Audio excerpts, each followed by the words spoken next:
Good day po mga bayang karerista. June 29, 2025, Sunday at Metro Turf Club. Start time at 3 p.m. May pa-shoutout po tayo galing kay Sir Erickson Victoria. Pinapa-shoutout niya si Sir Ermi J. Rosol. Sir Ermi J. Rosol, shoutout po sa inyo at maraming salamat po. Shoutout po kay Sir Raul Rivera, birthday niya sa July 1. Happy birthday po sir and more chicks to come. Birthday to come. Shoutout po kay Sir Ezekiel Divina. Shoutout po sa inyo from Brunei. Ingat kayo lagi dyan sir and happy racing po. May pa-shoutout po si Jane Loreno. Pinapa-shoutout niya si Ryan Tarok. Shoutout po Sir Ryan Tarok. May pa-shoutout po si Sir Antonio Carlos. Pinapa-shoutout niya yung kumpare niyang si Nelson Allen, especially kay Jaja. Shoutout po sa inyo Sir Nelson Allen and Jaja. May pa-shoutout po pala si Sir Anselmo. Pinapa-shoutout niya yung manager niya si Sunny Nicandro from Toto. Shoutout po sa inyo Sir Sunny Nicandro.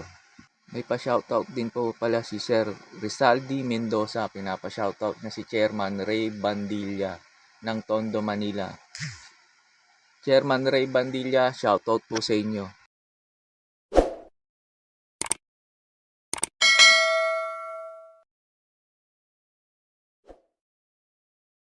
Start na po tayo. Race number 1, pampremera ko po yung numero 8, straight shooter. Sa mga nagtitipid, pwedeng solohin to. Itong numero 8, straight shooter. Cambio Hinete ngayon, Pati Dilema, last run neto kay Sarate. Medyo overconfidence lang si Sarate rito. Last run kay Gentleman Bell, medyo pinalayo niya yung kabayo. Kaya hindi niya na naabutan. Tapos last to enter ngayon, tingin ko malaki chance ang makasabay ka agad kay Queen Marchesa sa unan o kaya iuna niya. Pang-protection ko lang po yung numero 7 Queen Marchesa. Ito maganda peso kasi 50 lang, magaang, baka mauna at mapabayaan ni straight shooter sa unahan. Tingin ko malaki chance ang makatapos po ng karera. Pagkatapos nga po pala ng info ko rito sa race number 1, mapapanood nyo yung last run ni straight shooter para magkaroon kayo ng idea kung susuloyin nyo ba o hindi. Kaya po sa race number 1, pampremera ko po yung numero 8, straight shooter. Panigundo yung numero 7, Queen Marchesa. Gates open there, open racing, Cerveza moving up, that audience and to grab the lead is Gentleman Bell, a straight shooter, position second, running in for Alpha Me, Saving Sunset, moving up, Queen Marchesa, second last, take the now, and trailing the group is Fire in the Sky. So down the backstretch run with a solid tempo, and say solo here now is Gentleman Bell by some 4 to 5 lengths over straight shooter, and a very close third now, moving up on the outside is Queen Marchesa, then driving back in 40 Cerveza, about to pass the half-mile pole, that is still Gentleman Bell, and running now in second is Queen Marchesa, racing on the outside, driving back in 30 straight shooter, and around a fourth turn, that is still Gentleman Bell by about a length and a half, and trying to get closer is Queen Marchesa, and so was a straight shooter, also closing now is Cerveza, as they race the last 400. Gentleman Ben, straight shooter moving up now to take second. Cerveza drops back in for his Queen Marchesa as they race the final home turn. And down the stretch they come, and it's still Gentleman Bell is still the one to catch up over straight shooter. Cerveza joining them on the outside. Gentleman Bell, straight shooter. Gentleman Bell, straight shooter moving up and hitting the wire. It's a long shot. Gentleman Bell wins the first race over straight shooter, Cerveza, Queen Marchesa. Sa race number 2 na po tayo. Pampremera ko po yung numero 1, Don Damiano. Wala po kasi ako nakitang gaanong mabilis na pwedeng humabol sa kanya. Pag ito nauna at pinalayo nila at maka-menos ng kwarto niya, tingin ko po malaki po chance ang makatapos po ng karera to. Second choice ko po, hindi rin mating kabayong numero 3, Clairvoyant. Ito sakali namang habulin ni Sinag ng pilit si Don Damiano. Malaki chance ang makarimate po ito, si numero 3, Clairvoyant. Third choice ko po yung numero 9, Adorable Felicia. Ito maganda position niya, last to enter. Baka makasabay ka agad kala Sinag at Don Damiano. Kaya binibigyan ko rin ng malaking chance manalo itong numero 9, si Adorable Felicia. Kaya po sa race number 2, pampremera ko po yung numero 1, Don Damiano. Second choice ko po yung numero 3, Clairvoyant. Third choice ko po yung numero 9, Adorable Felicia. Sa race number 3 na po tayo, pampremera ko po yung numero 6, Thriller. Ito maganda lang isalida nito at hindi manikit sa aparato. Tingin ko bandera rito itong numero 6, Thriller. May bilis kasi itong kabayo na to eh. Pag ito na una at maganda salida, tingin ko po mahirap talunin na dito itong numero 6, Thriller. Second choice ko po yung numero 1, Hot Legs. Ito bigyan lang ng importansya ng may-ari ito. Tingin ko po malaki chance na itong makarimate rito sa race number 3 na to. Kaya po sa race number 3, pampremera ko po yung numero 6, Thriller.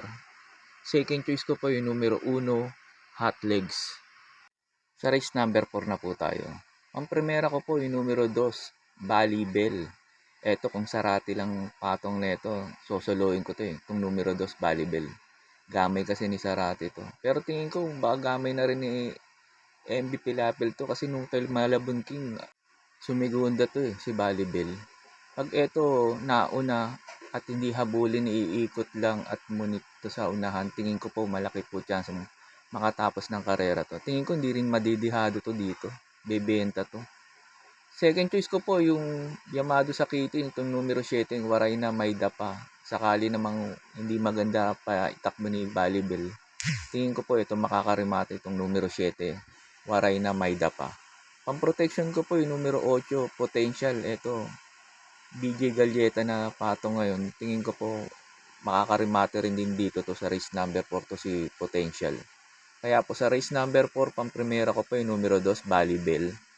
Second choice ko po yung numero 7, Waray na May Dapa. Third choice ko po yung numero 8, Potential. Sa race 5 na po tayo. Pampremera ko po yung numero 7, Hakim. Ito, cambio na hinete. Binigay na kay JT Pabilik. Tingin ko po maganda na itatakbo na itong numero 7, Hakim. Baka mag-umento pa to. Second choice ko po yung numero 10, Dreams of the World. Tapos third choice ko po yung numero 9, Golden Charger. Kaya po sa race number 5, pampremera ko po yung numero 7, Hakim. Second choice ko po yung numero 10, Dreams of the World. Third choice ko po yung numero 9, Golden Charger. Sa race number 6 na po tayo. Numero 5, Glenna Moon. Ito para po sa akin, sosoloin ko na po ito. Binigay na sa maayos na inete at magaling na hinete. M.A. Alvarez na. Tingin ko po maganda itatakbo na nito itong numero 5, Glenna Moon. At pati salida na ito sigurado maganda na rin isasalida na ito.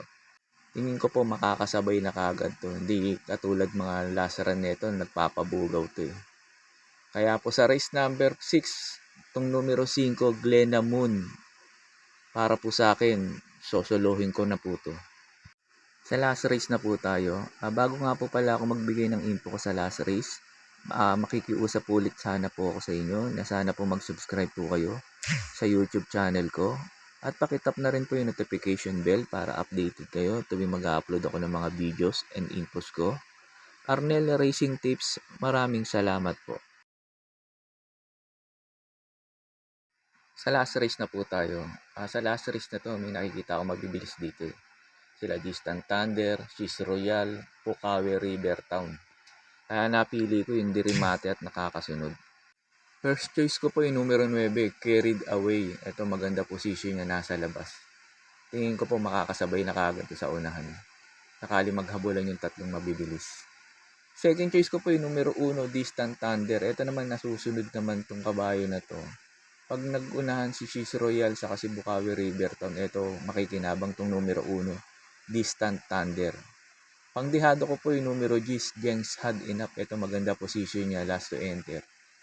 Baka hindi maiwan sa salida at makasabay. Ito dihado pa to dito.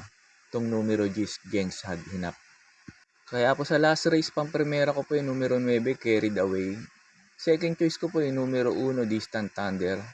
Third choice ko po na pandihado yung numero 10, Jengs Had Enough.